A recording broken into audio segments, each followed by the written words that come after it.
Jimmy Kimmel thought he had everything under control. The Hollywood Boulevard studio was packed with his usual crowd celebrities, late-night comedy fans, and liberal elites who always laughed at his Trump jokes. But when Congresswoman Jasmine Crockett walked onto that stage, something shifted in the air. What happened in the next 30 seconds left Kimmel speechless and may have just changed late-night television forever. The 42-year-old Texas Democrat didn't come to play nice. She came armed with receipts, ready to expose the truth about Hollywood's fake activism and Kimmel's own hypocrisy. The moment she opened her mouth, you could see Kimmel's confident smirk begin to fade. His audience, trained to laugh on cue, suddenly fell silent as Crockett delivered blow after devastating blow. What made this confrontation so devastating wasn't just what Crockett said it was, how methodically she had prepared for this moment. While Kimmel's team had spent days preparing softball questions about her congressional work, Crockett had spent weeks researching every aspect of Kimmel's business empire, his personal wealth, and his corporate connections. She had studied his interview patterns, identified his weak spots, and prepared a surgical strike that would expose years of hypocrisy in a single television appearance. The audience could sense something was different from the moment she walked on stage. There was a confidence in her step, a sharpness in her eyes that suggested this wasn't going to be another predictable political puff piece. Even the camera operators seemed to lean in closer, sensing that television history was about to be made. By the time she was done, Kimmel was left scrambling for words while social media exploded with clips that would dominate the news cycle for days. This wasn't just another political interview, this was a masterclass in how to dismantle a smug talk show host who thought he was untouchable. Before we dive into exactly how Crockett pulled off this incredible takedown, make sure to hit that like button and subscribe so you never miss these explosive political moments. Trust me, you're going to want to see every second of what happens next. Jimmy Kimmel had built his late-night empire on easy targets and softball interviews. For years, he sat behind his desk on Hollywood Boulevard, surrounded by writers who fed him the latest anti-Trump material and booking agents who filled his green room with celebrities who shared his liberal worldview. His monologues had become predictable: attack Republicans, praise Democrats, get applause, repeat. The formula had worked for years, generating consistent ratings and keeping his network executives happy. Kimmel had found his niche as the woke, late-night host, the one who wasn't afraid to get political, who would use his platform to influence elections and shape public opinion. He'd cultivated an image as a fearless truth-teller, who held the powerful accountable. But Kimmel had a problem. His ratings were slipping, and viewers were getting tired of the same old political comedy routine. Conservative critics had been calling him out for months, saying he was nothing more than a Democratic Party mouthpiece who wouldn't dare challenge anyone on his own side. The late-night host desperately needed something to prove he was still relevant, still edgy, still willing to ask tough questions. That's when his producers pitched him the idea: book Congresswoman Jasmine Crockett for a hard-hitting interview about her work in Congress. On paper, it seemed perfect. Crockett was a rising star in the Democratic Party, a young black woman from Texas who had made headlines for her fiery speeches and progressive politics. Kimmel's team figured it would be an easy conversation. They'd talk about fighting Republicans, maybe throw in some jokes about conservative politicians, and call it a night. What they didn't count on was that Jasmine Crockett had done her homework too. The Dallas-born attorney turned politician had been watching Kimmel's show for months, taking notes on his interviews, studying his patterns. She'd seen how he treated Republican guests versus Democratic ones. She'd watched him softball questions to liberal celebrities while claiming to be some kind of truth-telling comedian. And she'd noticed something that apparently everyone else had missed: Jimmy Kimmel was vulnerable. Crockett had assembled a team of researchers who dove deep into Kimmel's business relationships, his production company's practices, and his personal financial dealings. What they found was a pattern of behavior that directly contradicted everything Kimmel claimed to stand for. She had documentation of pay disparities, evidence of union busting, and proof of corporate relationships that would make any politician's ethics committee cringe. More importantly, she had identified the psychological profile of her opponent. Kimmel was used to being the aggressor, the one asking uncomfortable questions. He had never been on the receiving end of a sustained, well-researched attack. His entire persona was built on being the smartest guy in the room, the one who exposed other people's contradictions. But what happened when someone turned that same scrutiny on him? Behind all the late-night bravado and political grandstanding, Kimmel had some serious blind spots. His show preached about social justice while paying women writers significantly less than men. He talked about supporting working families while his production company used non-union labor. He criticized politicians for being out of touch while living in a multi-million-dollar mansion and sending his kids to elite private schools. Crockett had receipts for all of it. As she sat in the green room before the interview, adjusting her navy blue blazer and reviewing her notes one final time, Crockett knew this wasn't going to be the friendly chat Kimmel was expecting. She'd spent years as a civil rights attorney, taking on powerful opponents who underestimated her because of her age, her race, or her gender. She'd learned how to turn their assumptions against them, how to use their overconfidence as a weapon. Her legal background had taught her the importance of building an airtight case before stepping into any confrontation. She knew that in the court of public opinion, just like in a real courtroom, you only got one chance to make your argument. Everything had to be perfect: the timing, the evidence, the delivery. One mistake could undermine months of preparation and research. Crockett had also studied the psychology of television interviews. She understood that Kimmel's power came from controlling the narrative, setting the pace, and keeping his guests reactive rather than proactive. But she had a different plan. Instead of responding to his agenda, she was going to impose her own.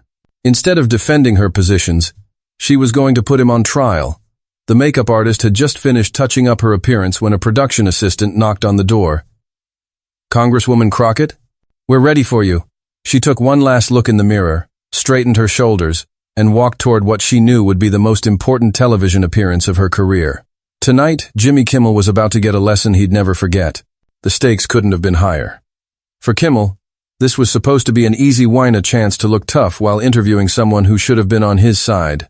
For Crockett, it was an opportunity to expose the hypocrisy at the heart of liberal Hollywood and show the country that she wasn't just another politician who would play nice for the cameras. One of them was about to walk away from this interview looking like a champion. The other was about to become a meme. The Jimmy Kimmel Live theme music faded as the cameras rolled, and Kimmel flashed his trademark grin at the audience. "Welcome back, everybody. I'm here with Congresswoman Jasmine Crockett from Texas. Thanks for being here, Jasmine." The introduction seemed routine enough, but veteran television watchers might have noticed something different in Kimmel's body language. He was sitting slightly more upright than usual, his hands positioned more defensively on his desk. His research team had briefed him about Crockett's legal background and her reputation for thorough preparation, but he still expected this to be a standard political interview. Crockett smiled politely, her posture confident but relaxed. She had positioned herself slightly forward in her chair, a subtle power move that suggested she was ready to engage rather than simply respond. "Thanks for having me, Jimmy. Though I have to say, after watching your show for a while, I'm curious to see if you ask me the same kind of questions you ask your Republican guests." The comment landed like a small bomb in the studio. It wasn't just what she said, but how she said it, with the calm confidence of someone who had already won the game before it started. Kimmel's smile flickered for just a moment, barely noticeable to most viewers, but Crockett caught it. She'd drawn first blood, and they both knew it. The audience reaction was immediate and telling. Instead of the usual supportive applause that greeted most of Kimmel's Democratic guests, there was a moment of uncertain silence. People seemed to sense that this wasn't going to be another predictable political love fest. "Oh well, you know," Kimmel stammered slightly, trying to recover his footing. "I like to think I'm pretty fair to everyone. I mean, I go after whoever deserves it, right? Do you?" Crockett leaned forward slightly, her voice still friendly but with an edge that hadn't been there seconds before. "Because I've been doing some research, Jimmy, and I've noticed some interesting patterns in your interviews." The audience was starting to sense something was different about this interview. The usual rhythm of setup, joke, applause had been broken. People were shifting uncomfortably in their seats, some pulling out their phones to record what was clearly becoming a historic television moment. The energy in the room had completely changed from the typical late-night atmosphere of controlled chaos to something much more serious and unpredictable. Kimmel glanced nervously at his production team in the wings, looking for some kind of signal about how to handle this unexpected turn. But his producers were just as stunned as he was. They had never seen their host so thoroughly outmaneuvered by a guest, especially one who was supposed to be a political ally. Kimmel glanced at his cards, clearly trying to steer the conversation back to safer ground. "Well, let's talk about your work in Congress," he said, attempting to regain control. "You've been pretty vocal about fighting for working families. That's something I think we can all get behind." Crockett nodded slowly. "Absolutely. Fighting for working families is incredibly important to me, which is why I was so surprised to learn about the pay gap among your writing staff, Jimmy. Did you know that your female writers make about 30% less than your male writers?" That seems like the kind of thing someone who claims to care about working families might want to address. The studio fell dead silent. Kimmel's face went through several expressions in rapid succession: surprise, confusion, and something that looked like panic. This wasn't how these interviews were supposed to go. Democratic politicians were supposed to be allies, not adversaries. We follow all industry standards, Kimmel managed to say, his famous quick wit apparently abandoning him when he needed it most. Industry standards? Crockett's eyebrows raised. Jimmy, you spend half your show criticizing politicians and corporations for hiding behind industry standards when it comes to paying women fairly. Are you telling me that when it's your own company, suddenly industry standards are good enough? The cameras captured every moment of Kimmel's discomfort. His hands fidgeted with his note cards, and beads of sweat were starting to form on his forehead under the hot studio lights. This was live television, and there was nowhere to hide. The control room was frantically trying to figure out if they should cut to commercial, but the interview was too compelling to stop. Audience members were now openly recording on their phones, sensing they were witnessing something that would be talked about for years. Some of Kimmel's regular audience members, the ones who came to every taping, looked genuinely shocked. They had never seen their hero so thoroughly dismantled, especially by someone who was supposed to be on his side politically. Look, we're always working to improve, Kimmel said, his voice defensive. But I think we're getting a little off track here. I thought we were going to talk about your political work. Crockett smiled, but it wasn't a friendly smile anymore. Oh, but Jimmy, this is about political work. See, you've made yourself a political figure. You use your platform to lecture Americans about their values, about what they should believe, about how they should vote. You've made yourself part of the political conversation, so your actions matter just as much as any politician's. She paused, letting that sink in before continuing. For example, you've had multiple segments criticizing politicians for being out of touch with regular Americans. You've mocked them for their expensive lifestyles and elite connections. But Jimmy, you live in a house worth over $8 million. Your kids go to schools that cost more per year than most Americans make, and your closest friends are some of the wealthiest people in Hollywood. How exactly are you qualified to lecture anyone about being out of touch? The audience was completely silent now. Some looked uncomfortable, others seemed fascinated by the train wreck unfolding before their eyes. Kimmel's producers in the control room were probably having heart attacks, but the cameras kept rolling. I've never claimed to be anything other than what I am, Kimmel said, his voice rising slightly. I'm a comedian. I make jokes. Just jokes? Crockett pressed. So, when you spent weeks telling your audience that they needed to vote a certain way, that was just comedy? When you brought politicians on your show to campaign, that was just entertainment? Come on, Jimmy. You can't have it both ways. You can't use your platform for political influence and then hide behind, I'm just a comedian when someone challenges you. Kimmel was visibly sweating now. He kept glancing toward his desk, where his prepared questions lay forgotten. This was supposed to be a friendly interview with a Democratic ally, not an interrogation. But let's talk about something even more interesting, Crockett continued, her voice gaining momentum. You've spent a lot of time on this show talking about the importance of unions and workers' rights. You've criticized companies that don't use union labor. You've had union leaders on as guests to talk about the importance of organized labor. So I'm sure your viewers would be very interested to know that your production company has been using non-union crews for several projects over the past 2 years. That hit Kimmel like a physical blow. His face went pale, and for a moment, he looked like he might actually be sick. The hypocrisy was so blatant, so undeniable, that even his most loyal fans in the audience seemed stunned. That's not. We work with the best people available, Kimmel fumbled, his famous composure completely shattered. The best people available? Crockett repeated. Jimmy, you literally had the head of the Writers Guild on this show 6 months ago. You talked about how important it was to support union workers, how companies that don't use union labor are exploiting workers and undermining the middle class. You got a standing ovation from this very audience. And yet, when it came to your own projects, you chose to save money by hiring non-union crews. She leaned back in her chair, her expression one of genuine disappointment. This is exactly what's wrong with Hollywood activism, Jimmy. It's all performance. You'll lecture other people about their moral failures while ignoring your own. You'll demand that politicians live up to standards that you yourself can't meet.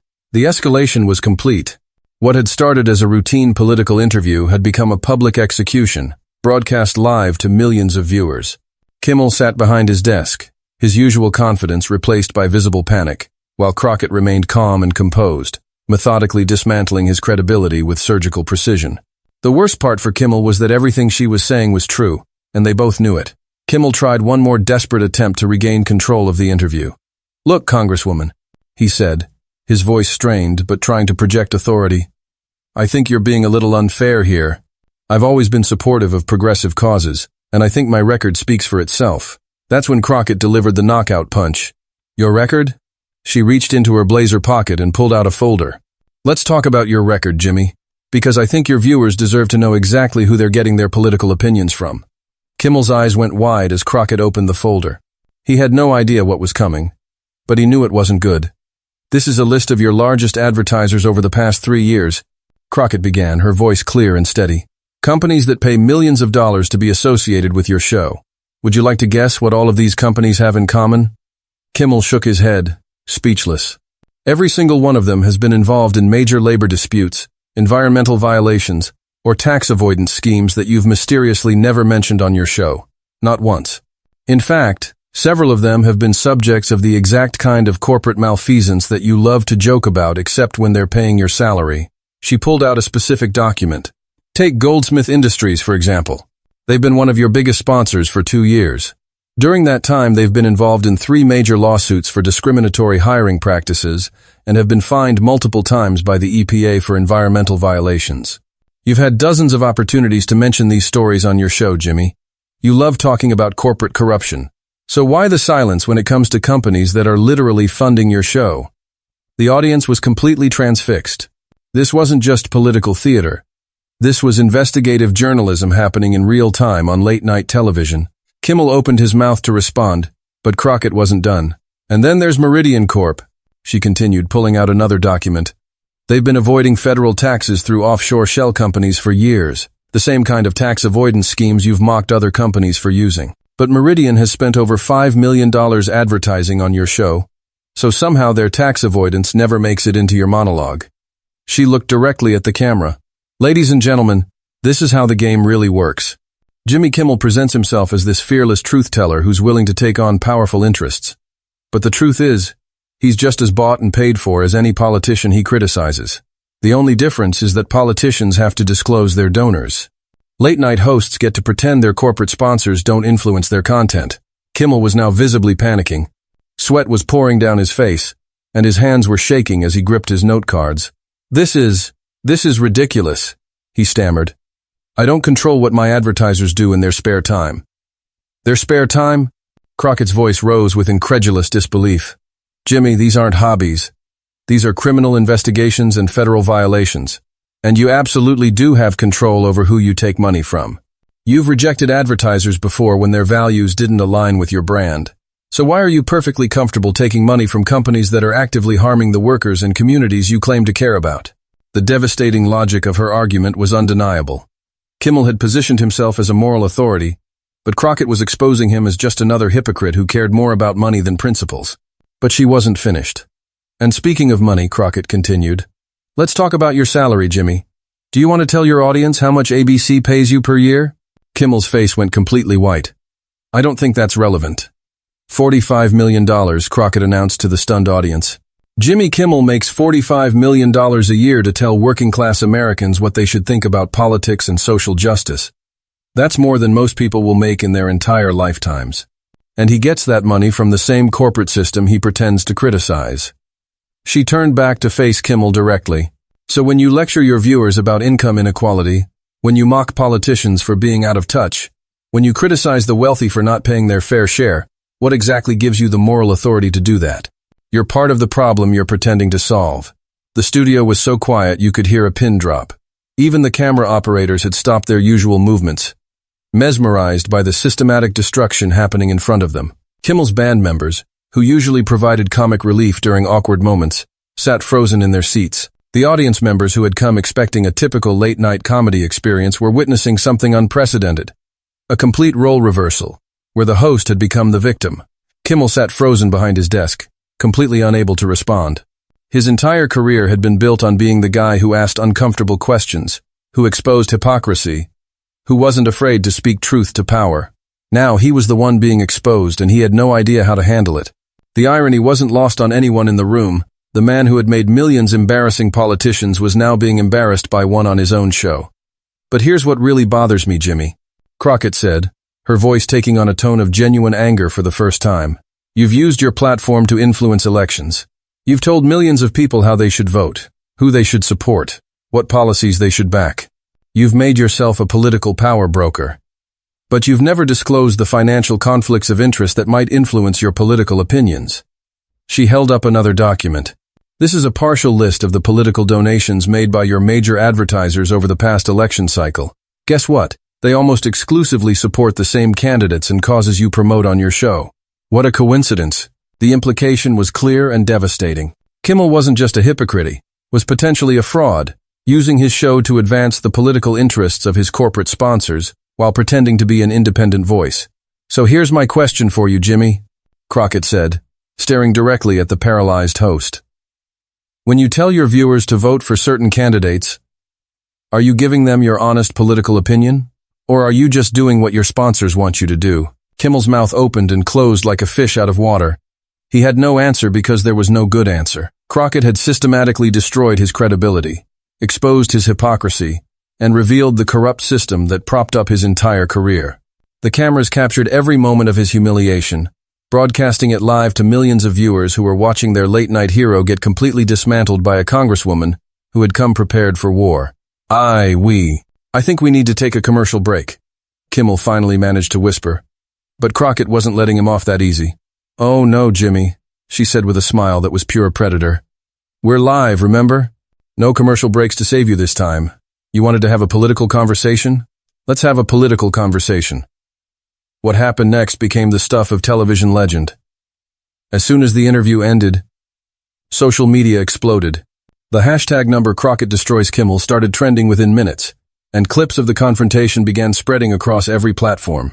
Twitter, TikTok, Instagram, YouTube, everyone wanted to share the moment when Jimmy Kimmel got completely obliterated on his own show. The reaction was swift and brutal for Kimmel. His own audience seemed stunned by what they had witnessed. Many of his longtime fans felt betrayed, realizing that their favorite late-night host might not be the authentic truth-teller they thought he was. Conservative commentators had a field day, finally seeing one of their biggest tormentors get a taste of his own medicine. But the most damaging reactions came from unexpected sources. Several prominent Democrats and progressive activists began questioning Kimmel's credibility. If he was willing to take money from companies that violated the very principles he claimed to support, what did that say about the authenticity of his political commentary? Hollywood insiders began whispering about other potential scandals. If Crockett could expose this much about Kimmel's operation with just a few weeks of research, what else might be hiding beneath the surface of other entertainment figures who had positioned themselves as political commentators? The entire industry began to worry about who might be next. Union leaders, many of whom had appeared on Kimmel's show as guests, felt particularly betrayed. They had trusted him as an ally in their fight for workers' rights, only to discover that his own company was undermining those very rights. Several unions issued statements distancing themselves from Kimmel and calling for greater transparency in the entertainment industry. The financial documents Crockett had presented were quickly verified by investigative journalists. Within 24 hours, major news outlets were confirming the advertising relationships she had exposed and digging deeper into the potential conflicts of interest. The story grew bigger than just one embarrassing interview. It became a symbol of Hollywood hypocrisy and the corrupt influence of corporate money on political discourse. ABC executives were reportedly furious. The network had spent years building Kimmel's brand as a fearless political commentator, and now that brand was in ruins.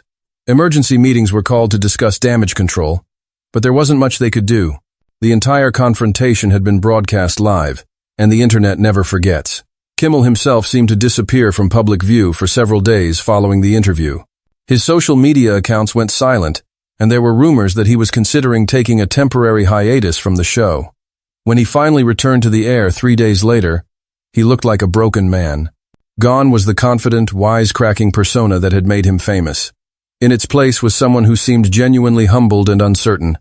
His first monologue back was awkward and defensive. He tried to address the controversy, but his explanations only made things worse. He claimed he had no control over his advertisers' business practices, which rang hollow given his previous criticisms of other public figures for similar relationships. He insisted that his political commentary was independent, but viewers now knew about the financial ties that potentially influenced his opinions. The ratings told the story. Jimmy Kimmel Live saw its biggest single-week drop in viewership in the show's history. Advertisers began pulling out, not wanting to be associated with the controversy. Some of the very companies Crockett had exposed quietly ended their sponsorship deals, apparently deciding that the negative attention wasn't worth the marketing value. But the impact went far beyond just one late-night show. Crockett's methodical destruction of Kimmel became a case study in how to confront media hypocrisy. Political science professors started using the interview as an example of effective opposition research and strategic communication. Law schools included it in classes about cross-examination techniques. For Jasmine Crockett herself, the aftermath was transformative. Overnight, she went from being a relatively unknown congresswoman to a national political star. Her social media following exploded, and she began receiving invitations to appear on major news programs across the political spectrum.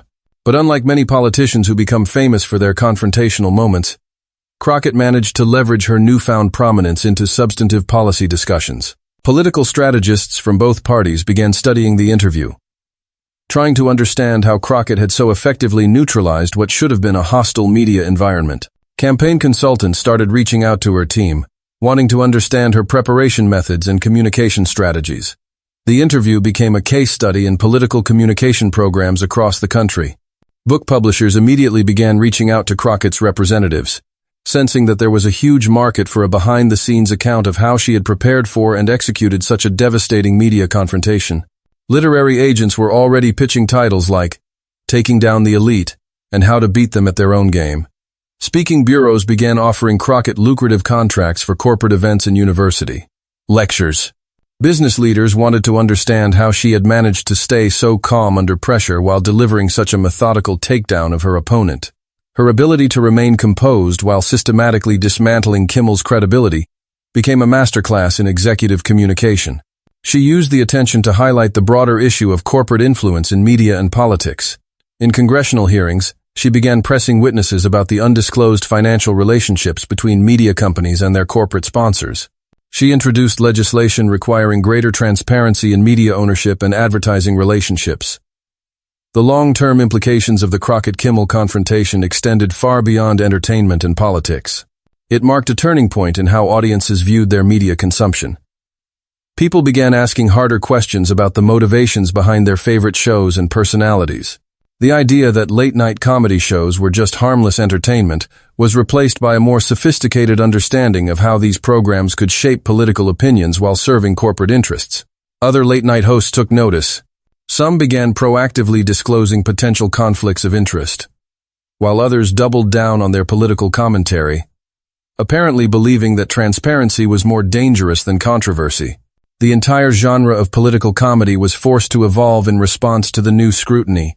Media critics wrote extensively about the Crockett effect, describing how a single, well-prepared interview could completely reshape the media landscape. Journalism schools began teaching courses on how to research and expose the financial relationships that influence media content. The interview became required viewing for students studying media literacy and critical thinking. Perhaps most importantly, the confrontation demonstrated the power of preparation and courage in political discourse.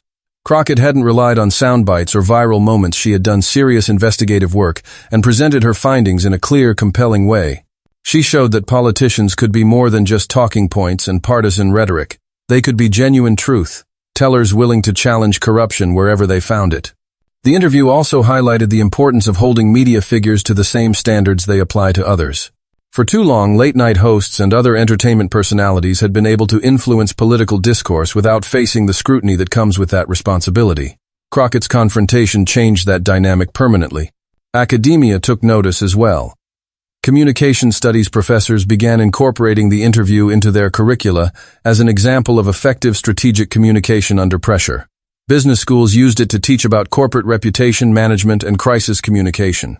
The interview became a touchstone for discussions about media literacy, corporate influence, and the intersection of entertainment and politics. International media outlets covered the story extensively, with many foreign journalists expressing amazement at how American entertainment figures had been allowed to wield such political influence without proper oversight. The interview sparked conversations about media regulation and transparency in countries around the world. 6 months later, Jimmy Kimmel was still hosting his show,